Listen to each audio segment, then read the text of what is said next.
తాకట్టులో ఉన్న బంగారాన్ని విడిపించి ఆ రోజు ఆన్లైన్ రేటుకే మేము కొంటాం. Sharma gold company. నమస్తే, వెల్కమ్ టు సుమన్ టీవీ. నేను మీ సుమన్ టీవీ ఉషా. 2025 సంవత్సరానికి సంబంధించి ప్రతి ఒక్కరు జాతకరీత్యా మాకు ఏ విధంగా ఉండబోతుంది, దాంతోపాటు ఏ విషయాలలో మాకు కలిసి వచ్చే అంశాలు ఉన్నాయి, మేము వ్యాపార రీత్యా ముందుకు వెళ్ళొచ్చా, దాంతోపాటు వివాహానికి సంబంధించి, సంతానానికి సంబంధించి, ఎడ్యుకేషన్కి సంబంధించి, కొంతమంది విదేశాలకు వెళ్ళాలనుకుంటూ ఉంటారు. మాకు ఈ సంవత్సరం ఆ అవకాశం ఉందని కూడా అడుగుతూ ఉంటుంటారు. సో ఓవరాల్గా ఏ యాంగిల్లో కనుక మనం చూసుకున్నా, నక్షత్రాల వారీగా కనుక మనం గమనిస్తే 2025 సంవత్సరానికి సంబంధించి ఏ విధంగా ఉండబోతుంది, ప్రత్యేకించి ఈ నక్షత్రాల వాళ్ళు ఏ విషయాలలో జాగ్రత్తలు వహించాలో మనతో పాటు ఉమా దేవరకొండ గారు ఉన్నారు. ఆయన అడిగి తెలుసుకుందాం. నమస్తే అండి. నమస్తే అమ్మా.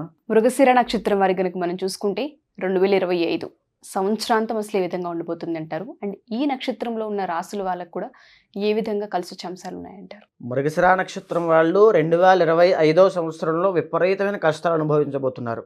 ముఖ్యంగా ఇవి ఎలా సంభవిస్తాయి అనేటువంటి విషయం మీదకి వచ్చేసరికి ముందు మృగశిర నక్షత్రం అంటే ఏంటి, వాళ్ళకి ఎలాంటి వృత్తులు సూట్ అవుతాయి, ఎలాంటి విషయాల్లో జాగ్రత్తగా ఉండాలి ఒకసారి చూద్దాం. మృగశిర నక్షత్రం వచ్చేసి 1-2 పాదాలు వృషభ రాశిలోను, 3-4 పాదాలు మిథున రాశిలో ఉంటాయి. ఈ యొక్క నక్షత్రానికి చంద్రుడు 23.20 డిగ్రీల దగ్గర నుంచి 6.40 డిగ్రీల దాకా కనుక చంద్రుడు సంచరిస్తున్నప్పుడు ఎవ్వరు జన్మించినా మృగశిర నక్షత్రం కింద పరిగణించబడతారు. ఒకవేళ డేట్ ఆఫ్ బర్త్ లేకపోతే కి వెంకటేశ్వరరావు, కిరణ్ రాజు ఇలాంటి మీరందరూ కూడా మృగశిర నక్షత్రంలోకే వస్తారు. ఈ మృగశిర నక్షత్రము కుజుడికి సంబంధించినటువంటి నక్షత్రము. అధిపతి చంద్రుడు, కుజుడు, అదేవిధంగా వృషభ రాశికి శుక్రుడు, మిథున రాశికి బుధుడు. గొప్ప గొప్ప తెలివితేటలు ఉన్నవాళ్ళు, గొప్ప గొప్ప మేధస్సు ఉన్నవాళ్ళు దీంట్లో ఉంటారు, కానీ జీవితంలో మాత్రం పైకి రాలేరు. ఎందుకనంటే ఆవేశం ఎక్కువ, కోపం ఎక్కువ ఉంటుంది. ఆ కోపంతో ఏదైనా సాధించేయచ్చు, ఈగో, అహంకారం అనేది ఎక్కువ ఉంటుంది. జనరల్గా వాళ్ళ తప్పు కాదు, వాళ్ళకు ఉన్నటువంటి కలయిక అలాంటిది. ఈ యొక్క ఈగో వల్ల, కోపం వల్ల మల్టీ టాస్కింగ్ అనేది ఉంటుంది. అది చేసేద్దాం, ఇది చేసేద్దాం, అది చేసేద్దాం, మొత్తానికి ఏది అవ్వదు. ఆ రకంగా మృగశిర నక్షత్రం వాళ్ళ యొక్క జీవితం బిహేవియర్ ఉంటుంది. అన్నీ చేసేయాలి, నేను ఏదైనా చేసేయగలను కాన్ఫిడెన్స్ చాలా బాగుంటుంది, కానీ అది సూట్ అవ్వదు. అయితే ఎప్పుడైతే బుధుడు చంద్రుడి యొక్క కలయికలు వీరి యొక్క మృగశిర నక్షత్రానికి ఉన్నాయో, గొప్ప గొప్ప స్క్రిప్ట్ రైటర్స్ కింద, జర్నలిజంలోను, తరువాత బుధుడికి అకౌంటెంట్స్ కింద, చార్టెడ్ అకౌంటెంట్స్ కింద, ఆస్ట్రాలజర్స్ కింద, తరువాత రైటర్స్ కింద, జెమాలజిస్టుల కింద, తర్వాత రీసెర్చర్స్, సైంటిస్టుల కింద, అంటే వీళ్ళ జీవితాంతము ఏదో ఒక దాని మీద పని చేస్తూనే ఉంటారు, కానీ వీళ్ళకి రిజల్ట్ అనేది రాదు. అందరూ అనుభవించేటట్టుగా డబ్బు, సౌఖ్యము, సుఖము, భోగాలు ఇవన్నీ వీళ్ళంతలా అనుభవించలేరు. వీళ్ళు ఎప్పుడు కూడా వైరాగ్యానికి, ఆధ్యాత్మికతకి, దైవభక్తికి, ధర్మానికి వీళ్ళు ఎక్కువ దీనికే ఉంటారు. ఎక్కువగా దీనికే కట్టుబడిపోయి ఉంటారు. మాకు అవన్నీ వద్దు, వచ్చినా సరే త్యాగం చేసేస్తుంటారు. మృగశిర నక్షత్రం వాళ్ళ జీవితంలో కష్టాలు విపరీతంగా ఉంటాయి.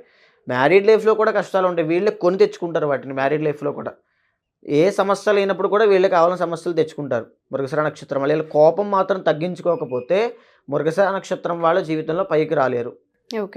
వీళ్ళకి కొన్ని వృత్తులు ఇప్పుడు నేను చెప్పాను కదండి, ఈ అకౌంటెంట్ సంబంధించిన వృత్తుల్లో కనుక, లేకపోతే కుజుడికి సంబంధించింది కాబట్టి ఇంజనీర్, పెద్ద సివిల్ ఇంజనీర్స్, వీటికి సంబంధించిన విషయాల్లో కనుక వీళ్ళు చదవగలిగితే, చేయగలిగితే, స్టడీగా స్టేబుల్గా ఉండి చేయగలిగితే గొప్ప స్థాయికి వెళ్తారు మృగశిర నక్షత్రం వాళ్ళు. అయితే ఈ యొక్క మృగశిర నక్షత్రం వాళ్ళకి 2025 సంవత్సరంలో ఒక పక్క 1-2 పాదాలకి వృషభ రాశి వారికి కంటకశని వదిలేసిన తర్వాత, ఎప్పుడైతే కర్కాటకంలో ఈ యొక్క కుజస్తంభన జరుగుతుందో ఏప్రిల్ టు జూన్ టైంలో, ఆ 1-2 పాదాల వరకు బ్రహ్మాండంగా ఉంటుంది. కానీ మిగిలిన 3-4 పాదాలు మిథున రాశి వాళ్ళకి ఆరోగ్య సమస్యలు వస్తాయి, జీవితంలో సెటిల్మెంట్ ఆగిపోతుంది, వైవాహిక జీవితంలో సమస్యలు వస్తాయి. ఎక్కడెక్కడికో ఫారెన్ వెళ్ళి అక్కడ ఏదో సంపాదిద్దాము, లేకపోతే ఉద్యోగం చేద్దాం, వ్యాపారం చేద్దాం అన్న వాళ్ళు ఏమీ లేకుండా ఖాళీగా ఉంటారు. ఇప్పటికీ ఎంతోమందిని అప్రోచ్ అయిన వాళ్ళు ఫారెన్లో 99% జాబ్ లేని వాళ్ళు, ఆపర్చునిటీస్ లేక ఆగిపోయారు. మృగశిర నక్షత్రంలో ఉన్న వాళ్ళు అయితే ఇంకా ఇబ్బంది పడతారు 2025లో, ముఖ్యంగా 3-4 పాదాల వాళ్ళు.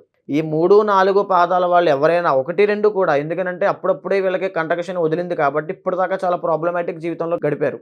తప్పకుండా జాతకాలు చూపించుకోవాల్సిందే. మృగశిర నక్షత్రం వాళ్ళు జాతకం చూపించుకుని ఏ పరిహారం ఆచరించాలో అది ఆచరించి, ఆ దైవారాధన చేసి దానికి సంబంధించిన ఫీల్డ్లో వర్క్ చేయాల్సిందే. లేకపోతే వీళ్ళకి 33 సంవత్సరాలు వచ్చేంత వరకు ఏ సెటిల్మెంట్ ఉండదు. పైగా వీళ్ళకి అసలే కోపం ఎక్కువ. జాతకంలో కనుక ఏ కాలసర్పదోషమో లేకపోతే ఏ దుష్టగ్రహ కలయిక ఉంది అనుకోండి, ఇంకా జీవితంలో సెటిల్మెంట్ అనేది ఉండదు. ఎప్పుడు అలా తిరుగుతూనే ఉంటారు.